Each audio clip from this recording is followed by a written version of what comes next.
Hello, my YouTube family. I welcome you all to your very own channel Next Gen Teachers. हम कर रहे हैं pedagogy of SST की तैयारी BEd first year. आज का लॉन्ग इम्पॉर्टेंट क्वेश्चन जो है वो है explain lecture come discussion method, discuss it's merits and limitations. तो आज हम पढ़ने वाले हैं कि लेक्चर कम डिस्कशन मेथड किस तरीके से टीचिंग लर्निंग प्रोसेस में यूज़ किया जाता है, इसके मेरिट्स और डीमेरिट्स।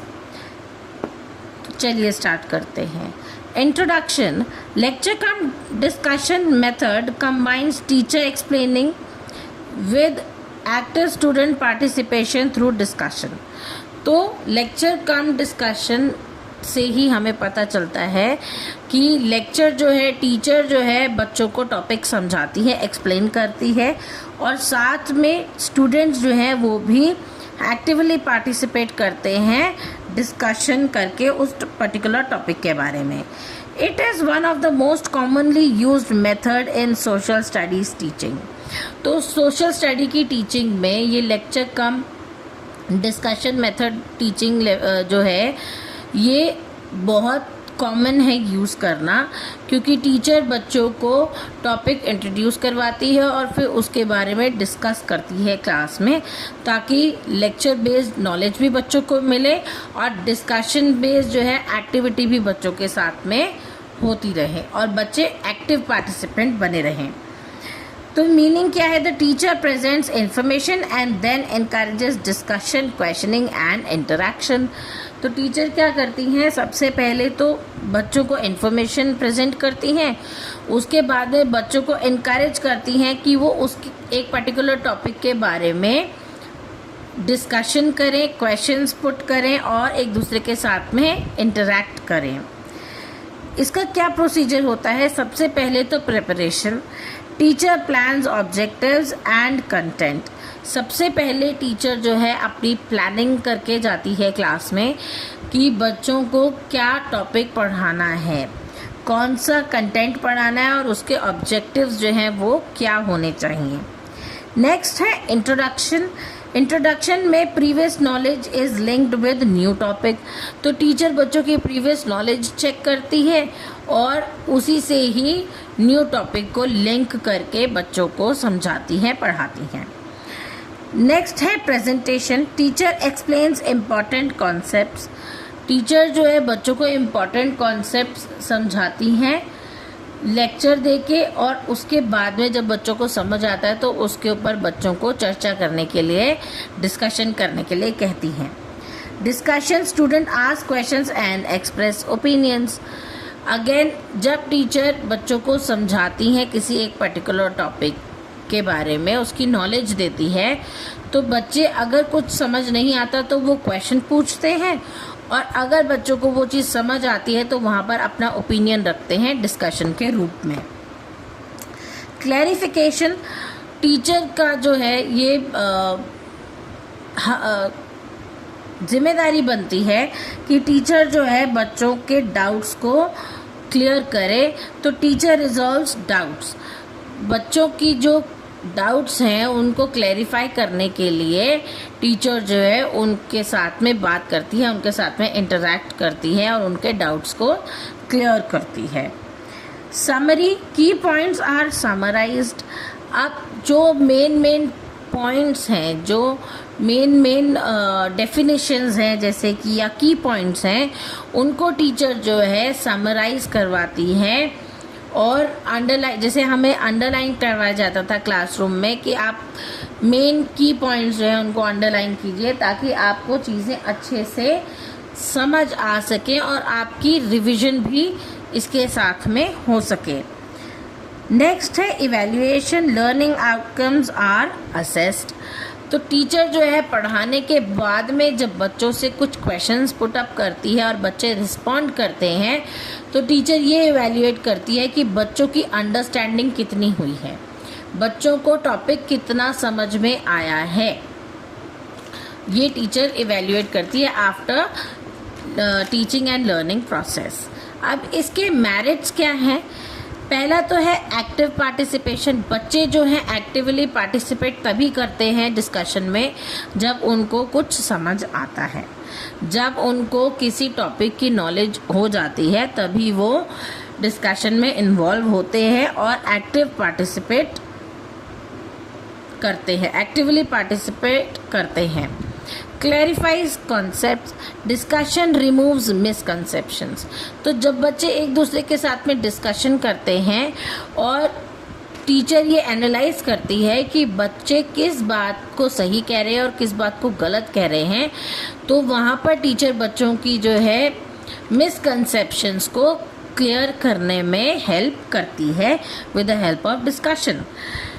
डेवलप्स क्रिटिकल थिंकिंग, क्योंकि बच्चे डिस्कशन करने के योग्य होते हैं तो ये बच्चों के अंदर क्रिटिकल थिंकिंग को डेवलप करने में हेल्प करती है।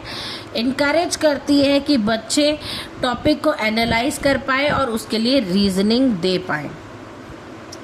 It improves communication skills, students learn to express ideas. तो जब बच्चे कोई नॉलेज ग्रैब करते हैं और उसके बारे में डिस्कशन करते हैं तो बच्चों की जो कम्युनिकेशन स्किल है वो भी इम्प्रूव होती है, क्योंकि बच्चे सीख जाते हैं कि किस तरीके से अपने आइडियाज़ को सिस्टमैटिकली जो है एक्सप्रेस करना है। Suitable for large classes, can be used effectively in schools. अब डिस्कशन मेथड जो है वो क्लासरूम के अंदर हो सकता है लेकिन लार्ज क्लासरूम्स के अंदर नहीं हो सकता, क्योंकि लार्ज क्लासरूम के अंदर जो है बच्चे बहुत ज़्यादा होते हैं और ये काफ़ी ज़्यादा टाइम कंज्यूमिंग हो सकता है। तो सूटेबल होता है क्लासरूम्स के लिए लेकिन लार्ज क्लासरूम्स के लिए नहीं। Economical, requires limited resources. अब टीचर जो है नॉलेज प्रोवाइड कर रही है, बच्चे जो हैं उस नॉलेज को ग्रैब करके डिस्कशन कर रहे हैं उसके बारे में, तो यहाँ पर कोई पैसे खर्च नहीं हो रहे, राइट।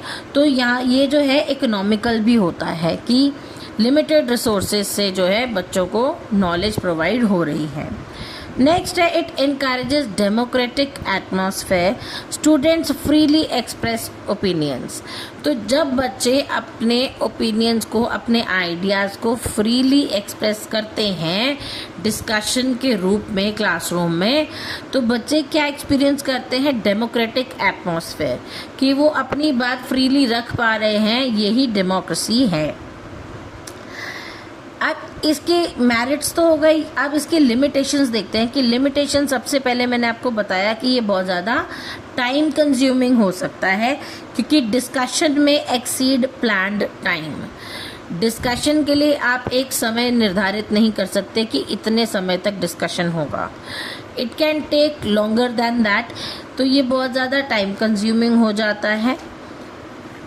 सेकेंड है dominance by few students, some students में रिमेन पैसिव। अब कुछ बच्चे तो बड़े एक्टिव होते हैं, जो एक्टिव पार्टिसिपेंट्स हैं वो तो अपने व्यूज़, अपने आइडियाज़ डिस्कशन के थ्रू रख देते हैं, लेकिन कुछ बच्चे पैसिव होते हैं, शांत होते हैं, तो टीचर को समझने में प्रॉब्लम होती है कि इस बच्चे को क्या प्रॉब्लम आ रही है या ये इसे क्या मिसकंसेप्शन है इस पर्टिकुलर टॉपिक के बारे में, राइट। तीसरा है requires skilled teacher, effective moderation is essential.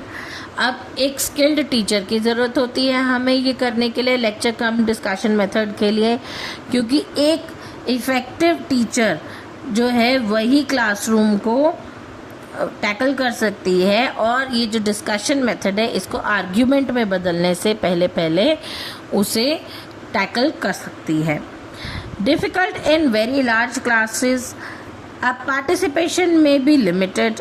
अब बड़ी क्लासेस के अंदर ज़्यादा बच्चों के बीच में ये डिस्कशन नहीं हो सकती, क्योंकि वो बहुत ज़्यादा टाइम कंज्यूमिंग हो जाता है और जो पार्टिसिपेंट्स हैं वो भी लिमिटेड ही होते हैं, कुछ ही बच्चे पार्टिसिपेट कर पाते हैं। तो जो बाकी बच्चे रह जाते हैं डिस्कशन करने से, या जो बच्चे पैसिव होते हैं और एक्टिवली पार्टिसिपेट नहीं कर पाते, उनकी जो understanding of the particular topic है वो कहीं ना कहीं अधूरी रह जाती है। नेक्स्ट है हमारा रिस्क ऑफ डिग्रेशन। डिस्कशन में मूव अवे फ्रॉम टॉपिक। अब बच्चे चीज़ों को डिस्कस करते करते कई बार अपना पॉइंट रखने के लिए जो है अग्रेसिव हो जाते हैं और अपने पॉइंट से भटक सकते हैं। तो ये भी एक तरीके का रिस्क होता है। जैसा कि मैंने आपको बताया कि टीचर जो है इतनी ज़्यादा सक्षम होनी चाहिए कि क्लासरूम में होने वाले हेल्दी डिस्कशन ही रख पाए, आर्ग्यूमेंट में ना कन्वर्ट होने दे। राइट। इसका कंक्लूजन है lecture come discussion method combines the strength of lecture and discussion and promotes active, meaningful and democratic learning. तो लेक्चर कम डिस्कशन मेथड जो है वो टीचर के लेक्चर की स्ट्रेंथ को और स्टूडेंट के एक्टिव पार्टिसिपेटेड डिस्कशन को प्रमोट करती है, बच्चों की एक्टिव लर्निंग को, मीनिंगफुल लर्निंग को और डेमोक्रेटिक लर्निंग को प्रमोट करती है।